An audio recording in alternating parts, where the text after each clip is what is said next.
Welcome to the Gore N More podcast with your hosts TJ Bowser, Chad Chrisman, and Big Johnny D. We have such sights to tell you.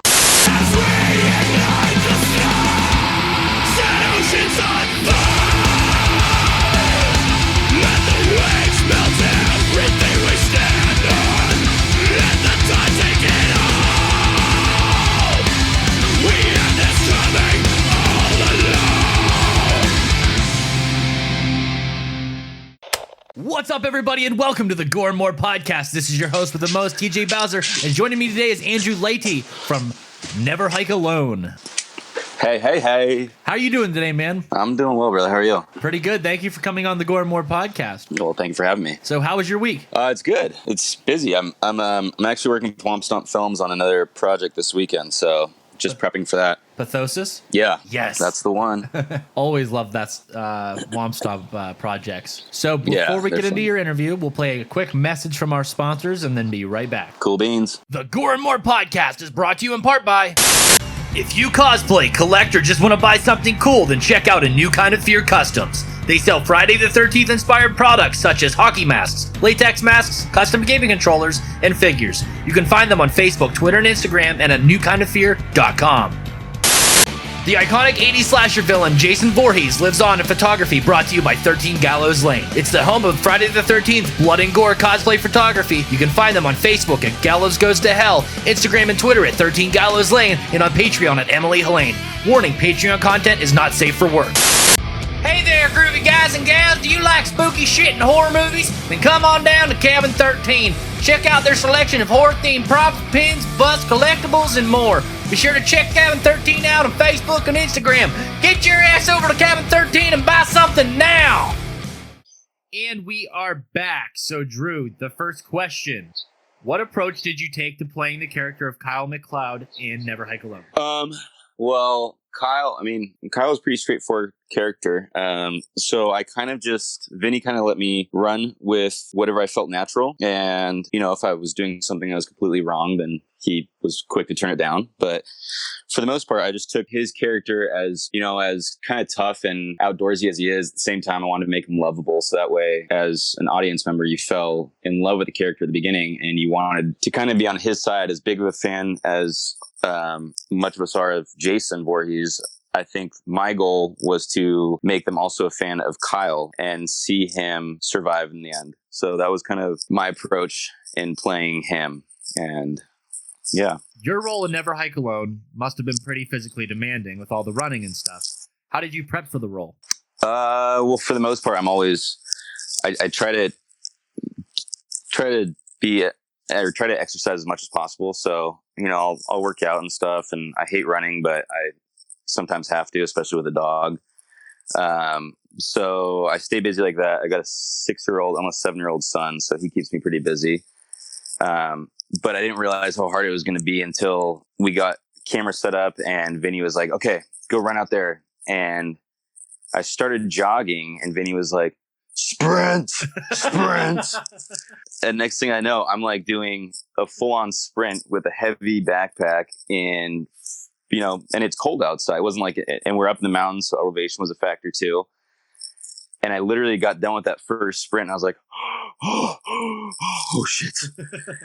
And I didn't realize how bad it was going to be until we were doing that for a few weeks on end every weekend. And everyone else is sitting back watching and I'm fully sprinting and falling. And, it was a lot of work that we put in. Did you ever think Never Hike Alone was going to be as big as that has become? No, I think, when we did that first trailer, it was just for fun. Vinny called me up and we had done one a few years prior to that. And he called me up like the night before and he said, hey, I want to reshoot that trailer that we were doing, or just like a little teaser.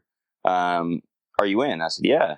And then he said, okay, great. We're going to leave tomorrow. So we left at like 5 a.m. from LA, got up to the mountains right before sunrise. We might have left earlier than that. And then we started shooting it. And next thing you know, we added some stuff. And when Vinny got done editing it and posted it on, I think it was like the next Friday the 13th that had popped up, all of a sudden, one of the websites had caught wind of it.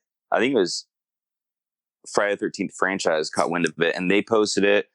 And that was this huge push for us. And then other websites started pushing it. And, at that point, I think Vinny was like, well, we can do a lot more than just a teaser. Let's actually jump on this and do something out of it. And that was when we found the camp too. So I didn't think Never Hike Alone was going to have as big of a following as it has now. But at the same time, it's really cool because now there's a whole bunch of different fan films that are popping up, and they're actually, doing something for Friday the 13th since all the legal troubles. So I love it. Is there anything you wish you could have done differently with your character? I don't know. Sometimes I watch it, and I'll watch it with friends, and they'll critique certain spots, but at the same time, the script was always evolving, and there was always additions being made, and we tried to put a bunch of Easter eggs in there that came in last minute, and I thought as a whole, I still like my character Kyle MacLeod. I don't think I would have done anything differently. There's certain times where I look at your own worst critic. So I think there's certain times where I look at some of the scenes and I'm like, oh, well, I wish I would have done this, but I don't think I would take back anything I did in the film. Yeah. What was it like working with an iconic character like Jason Voorhees? Physical, especially with Vinny. I've known Vinny for a long time, and he's, before he ever got into film or anything like that or music, he was always an athlete. So he definitely pushed me, and him being Jason, when we got into certain scenes where we're going up against each other, both of us being athletes, it got pretty physical. There was one time where with the first fight scene, even though it was a prop axe, Vinny still hit me right in the cock with the prop axe. But at the same time, as physical as it was, it's also like one of those delicate characters because you don't want to mess anything up with Friday the 13th or Jason Voorhees. You want to do it as perfectly as you can and deliver something that you as a fan are going to love, and so will the rest of the fans in the franchise. So it was a lot of fun, and it was demanding, and it was just also kind of delicate, and we wanted to try to make it as fun for the fans, because that's how much fun we had making this film. How did you get involved with 13 Fanboy, and what has your experience been like so far? Oh, shoot. 13 Fanboy. I got a call from Vinny, I think when we got done filming the second, or when the second trailer released, or maybe it was when I can't really remember, but I got a call from Vinny and he said, hey, Deborah Voorhees wants to speak with you. Can I give your phone number? And I said, yeah, absolutely. And because I think like at that, when, that film came out, I think I don't know how old I was, but I was pretty young, and that was like my first crush, obviously. Mm-hmm. And I was like, yeah, give it to her. And I talked to Deb for a while, and she'd kind of like pitched a few ideas to me, and I said, yeah, you let me know when you need me, and I'll be there. And so when we went out and shot in New Mexico, it was the fall, and it was a blast. I was only there for a couple days because I had to get back to work in LA. But I had a lot of fun doing it. And now I got I think I got the revised script now, and we're going to start shooting in July. So got about a month away. But it's all been fun so far. I'm not going to be in 13 Fanboy, as a main role, but I'll be in there. Okay, next questions. Have you ever dreamed about becoming a princess? What color would your dress be? What? Have I ever dreamed about becoming a princess? Well, my favorite color is blue. So I think my dress would be blue. But becoming a princess, no. The only time I've ever had long hair is when I played Kyle McLeod, and I don't really want to grow it back out again. So I think I'd be a pretty butch-looking princess. Okay. Did you let Jason choke you out because you have a daddy king? Oh my God, these are definitely Joe's questions. Yes. Okay. Oh boy. All your ladies out there and Joe Gallo, that's a yes. Next question. Joe Gallo wants to know, can we expect you to do some nude shoots with 13 Gallows Lane? Yeah, if Joe's nude, I'll be nude. Joe's always nude for the photo shoots, whether he's in costume or not. And so that's why I double tap all of them on Instagram. Excellent. Hit that love button. Who's your favorite Jason and why? Oh man, this is hard. Well, besides Joe, I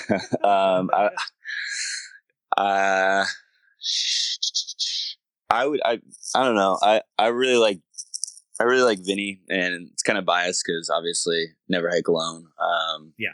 But I think Vinny took a pretty different approach. One, because he's not as big as the rest of them. But it was also kind of like you're going 30 years down the line, and as big as Jason was in the past, Vinny almost took like this decaying sort of look to it. And I don't know. I liked that. But at the same time, Vinny was also, he wasn't overly fast or pushing the character to where it was different than the Jason that we had seen in the past, but he still had this motivation in each step that he took. Like that one scene where Jason rips off the door handle and kicks down the tables and right before he choke slams, and that to me was powerful. And he had those breaths that you see, I don't know, you know, when like you have Jason in the past taking those big inhales and exhales, and you can see it in his chest. And I liked how Vinny did that too. And so I think there's a lot of things that he took from the past characters, but then he also made it somewhat his own without overdoing it too much. And it was just a different Jason, but it wasn't overly dramatic or anything like that. So I like this new look, millennial style Jason. Excellent. Who is your favorite final girl from the Friday the 13th franchise?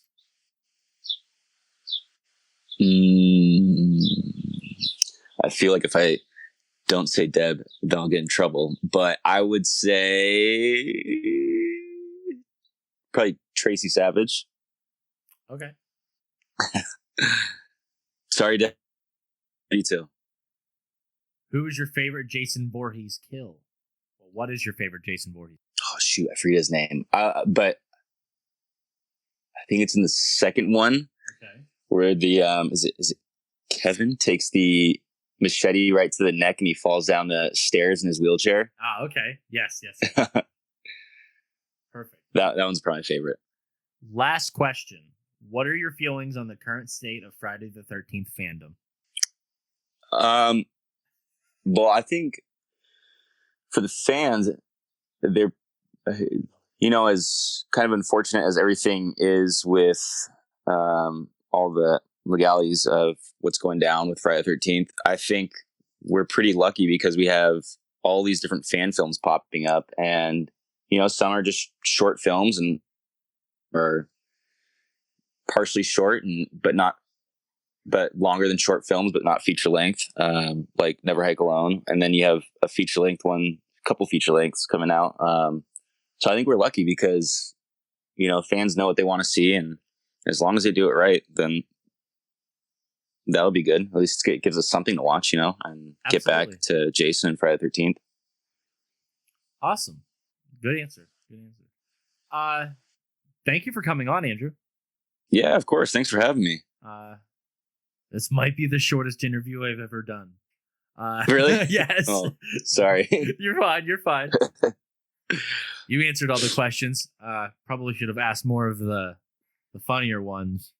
I'm sure the ladies would have loved to hear that. There was some pretty interesting ones that we had to pick from, and this is what made the cut, I guess.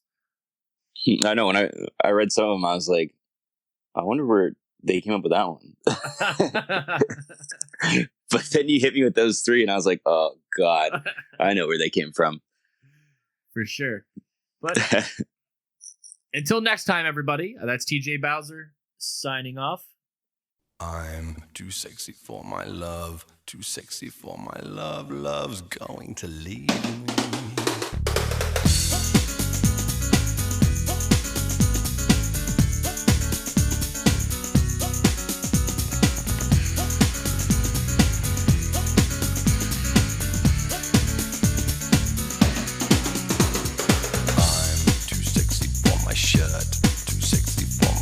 So sexy it hurts, and I'm too sexy for Milan, too sexy for Milan, New York and Japan.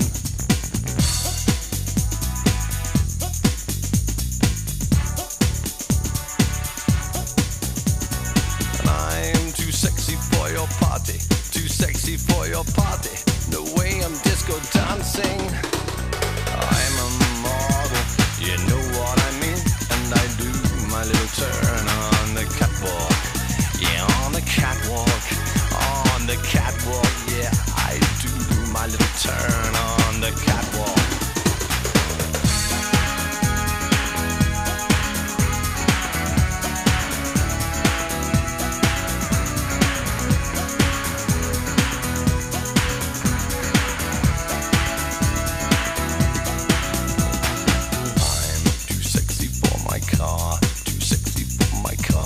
Sexy by far, and I'm too sexy for my hat, too sexy for my hat. What you think about that?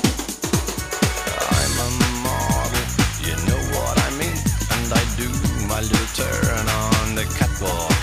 Yeah, on the catwalk, on the catwalk. Yeah, I shake my little tush on the catwalk.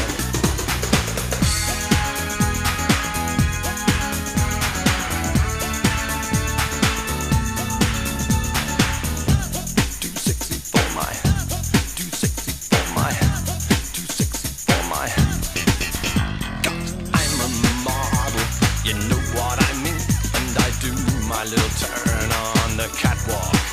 Yeah, on the catwalk. Yeah, on the catwalk. Yeah, I shake my little tush on the catwalk. I'm too sexy for my cat, too sexy for my cat. Poor pussy cat. I'm too sexy for my love, too sexy for my love. Love's going to leave